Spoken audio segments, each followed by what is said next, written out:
Agent 创世纪为您讲解原生智能体记忆架构蓝图。这是一份面向智能体持久化记忆的诊断选型蓝图。核心主张是超越 RAG 范式，构建长程自主数据基建。页面展示流程图，包含长期存储和向量数据库，各模块串联提取、摄入、优化、路由、维护、检索。它解决跨绘画任务记忆持久化与高效召回。它并非单一实现，而是诊断选型指导适用不同场景。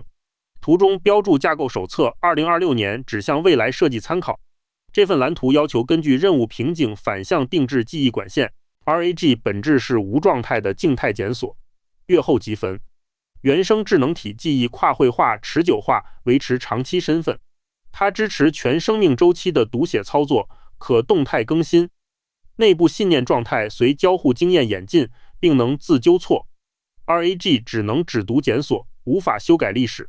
它还依赖外部固定文档，语料完全静态。智能体记忆不是提示词工程，而是数据库基建，因此必须从静态检索转向持久化数据基建。智能体记忆系统的架构分为4个核心模块。模块 R 负责物理存储与记忆表征方式。模块 S 从原始流中提纯并压缩关键信息。模块 Q 精准召回长程证据并路由查询。模块 U 处理知识冲突与容量溢出等维护任务。这些模块覆盖从观察到行动的完整数据循环，提取、存储、检索与维护4个环节紧密衔接。这一框架为持久化记忆系统奠定设计基础。维度 R 关注记忆如何被表征和存储。最简单的形式是序列化，将记忆存为 token 或向量。这类低解析开销适合短程快照，如 MEM0。图谱化则显示建模实体关系，支持时间轴推理。Zap 和 MemTree 就是典型例子，异构复合融合文本、元数据与向量，能力最强。AMEM 和 MEMOS 采用这种多层结构，表征越复杂，关联推理越强，但延迟也指数上升。物理存储选型诊断对比3种引擎方案的差异。顺态上下文寄存器如 KVCH 实现零输入输出延迟，但它受限于上下文窗口，极易发生灾难性遗忘。专用单引擎如 pgvector 结构纯粹且检索速度快，但难以兼顾全文语义与拓扑跳跃等复杂推理。异构多引擎联合支持向量图与 SQL 混合查询，代价是数据一致性维护成本极高。选型需根据应用场景权衡延迟与推理能力。维度 S 聚焦记忆提纯，原始输入经过3条管线分流，原始序列拼接保持零信息损耗，但 token 消耗极高。它完全依赖模型原生注意力机制，不做任何人为提纯。无 second pitch 用 LLM 抽取核心事实，如用户吃素，这些事实变成自由文本或独立向量，灵活性很高。强 SKMA 解析强制输出 JS3 或图谱3元组，它牺牲细节末节，保证后续数据库便利的绝对确定性。管线选型需权衡信息保真度与结构化程度，无万能方案。向量检索如同射击标靶，擅长单点命中高相似度事实。它速度极快，但缺乏逻辑链条与远距离关联。拓扑图便利则像拼接拼图，沿实体关系漫游。这种方法擅长收集跨度大、需多跳推理的证据。自主特工让大模型动态生成查询计划。混合舰队融合 BM25 向量和图便利再重排。两种模式各有优劣，需要根据场景权衡精度与速度。对于长程推理任务，图便利能弥补向量检索的短视缺陷。U-Time-U 管理记忆、生命周期与知识商检，含2种策略。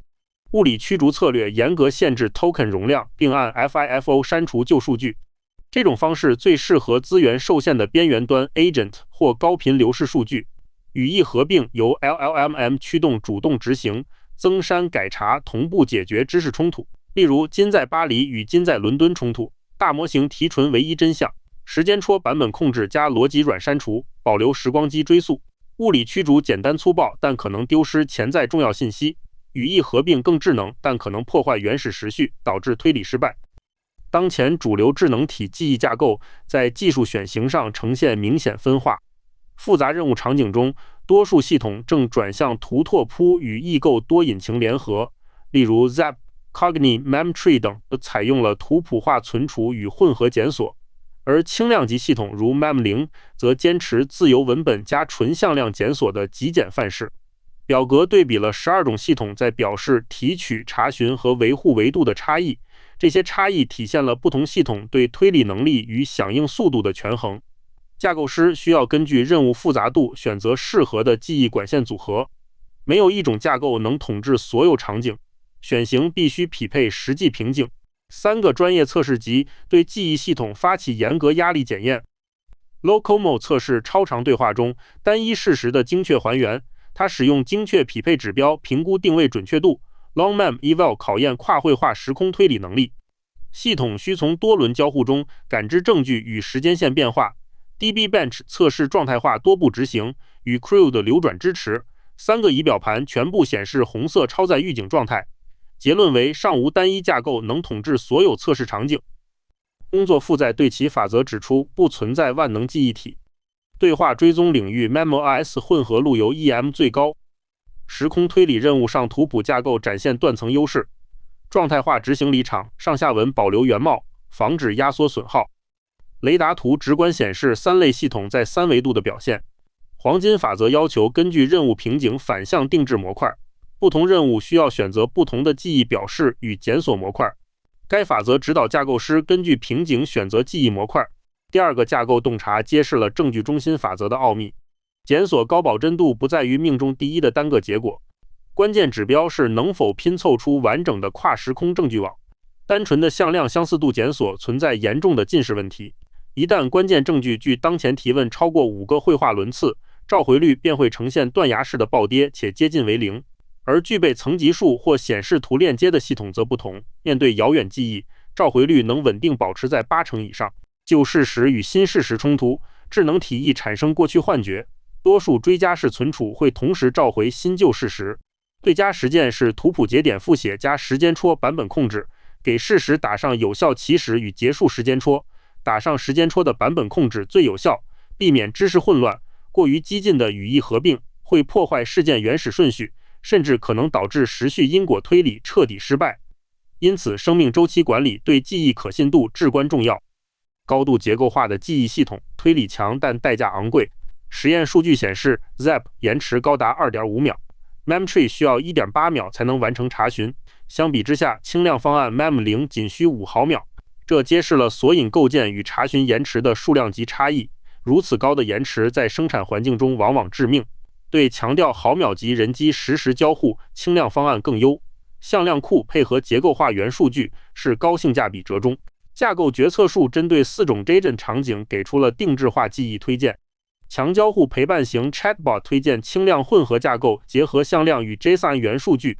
剧情游戏与长时空推理 Agent 应选用时序知识图谱加多跳路由。复杂任务与代码执行 Agent 推荐原生上下文字或 SQL 异构引擎。全能自主数字分身需要多范式复合记忆模块搭配后异步计算。没有万能记忆架构，必须基于 Agent 核心瓶颈反向定制。决策树帮助开发者避免盲目接入黑盒，应匹配核心瓶颈。选型的关键在于理解交互延迟、推理复杂度与任务特点。记忆不是补丁，而是自制智能体核心基建。停止将记忆系统当黑盒盲目接入，主动诊断针对任务瓶颈选数据管线，拒绝迷信向量库。开源基准测评库已发布，可供开发者验证对比。没有万能记忆架构，必须根据任务负载定制。交互延迟与推理复杂度共同决定具体的选型。轻量级的混合架构适合低延迟实时交互场景，时序知识图谱则擅长长时空的多跳推理任务，多范式复合模块适用于全能的自主数字分身。